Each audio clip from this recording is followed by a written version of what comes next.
Hello, this is Mark Ewaldson from Lafayette High School, also known as Dr. E. Today we're doing the Global Change Unit 9, Section 9.5 on global climate change. The big thing we're going to be learning today is how to explain changes in climate, how short and long-term effects, and how they impact ecosystems. We're going to interpret experimental data and results in relationship to a given hypothesis. We'll be looking at, in the past, what it's doing to temperatures and permafrost and so forth, marine ecosystems, and atmospheric circulation, what it's doing to atmospheric and ocean circulation. So historic climate change. Earth's climate has varied over geological time due to variations in the Earth's orbit around the sun over hundreds of thousands of years. Part of it is due to eccentricity. This happens about every 100,000 years, where the distance from the sun changes because the distance we're not a circle, but we go farther out at certain times. The more eccentric, the farther you are from the sun. And that happens once every 100,000 years. Sometimes there is a change in the tilt, in obliquity. This happens about every 40,000. That means the northern and southern hemisphere, the northern, much more north or southern latitudes, have higher insolation. In other words, more heat is hitting it for longer periods of times. This leads to a predictable variation in Earth's climate. This is called Milankovitch cycles. Scientists have measured and estimated the Earth's historical temperature and CO2 levels using three main pieces of evidence. One of them is by seashells. A specific type, foraminifera seashells, are found in ocean sediments. Different species have different temperature balance. In other words, different species, if it's warmer, certain species may be more prominent. If it's colder, a different species may be more prominent. Ice bubbles and ice cores. In other words, you dig down and you have different layers based on how many years ago. You can tell how much CO2 is in it by the pH. And what you do to determine the exact age is the O16 versus O18. That's another way of telling the difference in temperature. Always in the ocean, the ratio between O16 and O18 is the same. O18 is radioactive. And as the temperature gets warmer, more O18 will go into the atmosphere. And therefore, in the layers, there'll be more O18 if it's warmer in a particular year. You can see here over the last 800,000 years, there's been a variation in the amount of CO2, which is the blue line, and the red line, which is the temperature. And what's interesting is that global ice ages, which is seen as it's farther down, are followed by warming periods, and it happens about every 100,000 years. And that the CO2 levels are strongly correlated with the temperature. Effects of climate change. Rising temperatures will lead to habitat and species loss. A tree that has a specific temperature can't move, but a organism, such as an animal or insect or something, may be able to go farther north if it requires a specific temperature. We'll have more drought, more soil desiccation, more heat waves leading to more fires, increased precipitation in some areas, decreased in others. We will have a rising sea level due to the glacial polar ice melt and thermal expansion, which we'll talk about in another broadcast. Melting of permafrost. The permafrost is permanently frozen down to about 6 feet down, and as the soils heat up, the permafrost will thaw. And this will lead to huge amounts of methane and CO2 being released because the grass and stuff that was been growing over the last 10,000 years has not decomposed because it's frozen. But as it thaws, it will go through anaerobic decomposition. So this down here will suddenly start decomposing. Now, this will lead to a positive feedback loop. That's not a good thing. That means that as the permafrost soil thaws, there's going to be more CO2 and methane released. As more CO2 and methane is released, temperatures are going to go up, which means more permafrost soils are going to thaw. Now, what's the risk of things due to global warming to 2 degrees? Very high or low.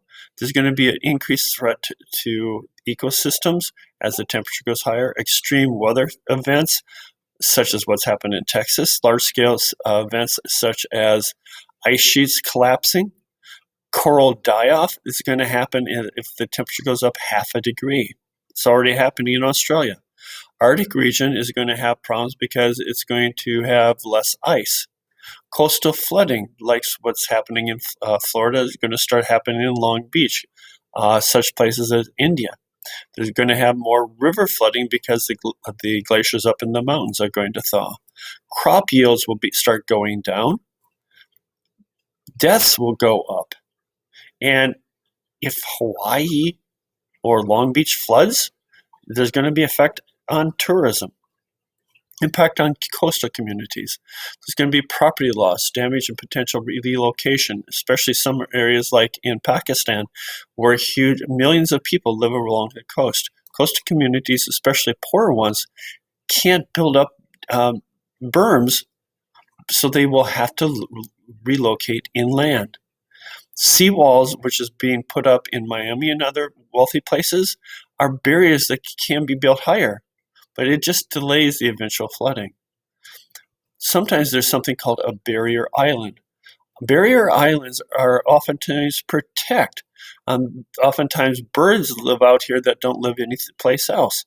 And if the ocean goes up, the barrier island is going to be washed away. Well, it's a place for birds to grow, but it also protects land in here from high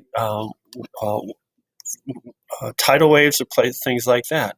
And so those the winds are going to come in and cause more tides and waves that are going to beat in farther and farther. And so what you can see here, for example, this right here, these are going to be inundated. This is going to be flooding, and that's not good. Impact on atmospheric currents. There's going to be a widening and weakening of the Hadley cell. This right here is going to get wider, go farther and farther north, which, that means that it's going to come down, eventually down into the Mediterranean, which means that might be good because it's going to cause water to maybe go into the Sahara. But in the Americas, the Hadley cell is coming down in the Gulf right now. If it goes farther north, which is going to happen as the temperatures go up, it might make it so that it comes down over land, which means it cannot pick up any water. This weakening of the Hadley cell shifts subtropical zones, dry biomes, towards the poles, towards most of the United States. Regions between 30 and 60 degrees may experience drier climate as cool descending air from Hadley cells shifts north and south. This weakening also destabilized jet stream is going to cause the jet stream to be weaker, which means normally it goes right around here. But as it's weaker, it's going to go farther and farther south. Because temperatures and the pressure difference between the polar and subtropic regions is what drives the polar jet stream. Less difference means weaker, wobblier, so it will go farther south. This will lead to such things as what's recently happened in Texas. What goes farther down, which means we may have cold areas, occasional cold areas that come down, snow in areas that normally don't get snow. Impact on marine ecosystems. There's going to be an altered in marine systems. Some new marine habitats will be formed by rising sea levels along coastal regions. Some areas of ocean will become too deep to receive sunlight, and therefore the photic zone will shift up, and some organisms will die.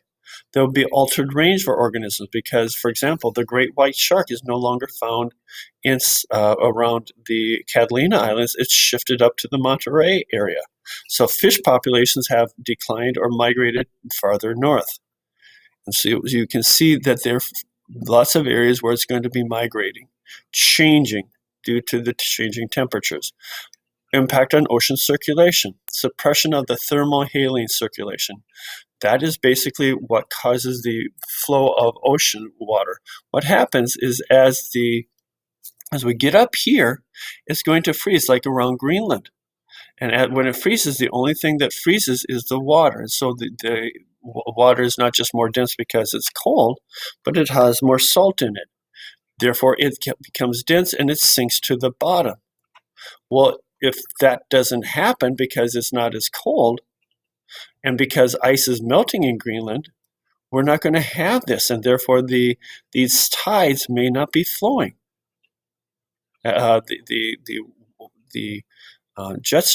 streams are not going to flow, and therefore this may stop. And when that stops, what is happening now? If we look at here at Hudson Bay, it's frozen.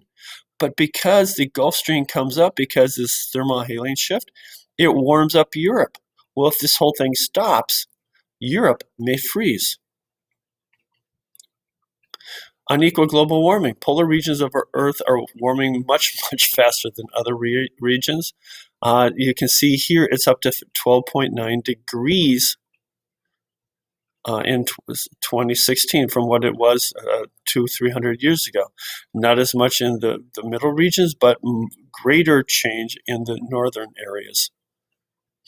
Why? Because as the sun comes down, it hits the snow normally, and it bounces off. So only 10% is absorbed, 90% is reflected off. However, as it melts, we get a positive feedback, and there's no ice. And so 94% is absorbed, heating the water more, which causes more ice to melt, which causes it to get warmer and warmer. That's a positive feedback loop. And again, this is going to affect the flow of water. This is going to stop this flowing.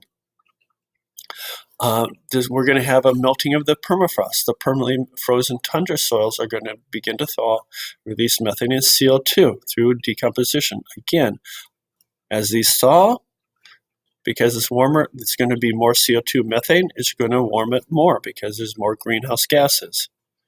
Air pollution adds soot and other particulate matter to the atmosphere, distributed to the poles by atmospheric circulation. The darker soot covers the ice, which makes them darker, and therefore more heat is absorbed due to lowered albedo. See how that's not going to reflect sunlight like if it were white. Impact on polar ecosystems. Arctic ice lost. There's going to be habitat lost. Seals use it for resting and finding holes. So they stick their heads up out of the holes, look around, and then they get up and rest as opposed to having to stay underneath. Algae grow on the ice, forming a base for the Arctic. Polar bears use the ice for hunting seals at the seals' breathing holes. So if those are gone, we're going to have problems with the whales. And so what with the polar bear. And so what happens normally is the polar bear sees the seal and it goes, yum, goes over and tries to find it. But if the seal seals the polar bear, it gets out of the way. So what happens is oftentimes the polar bear, it's white, the seal is going to come up, look for the polar bear, and become lunch. So practice FRQ 9.5.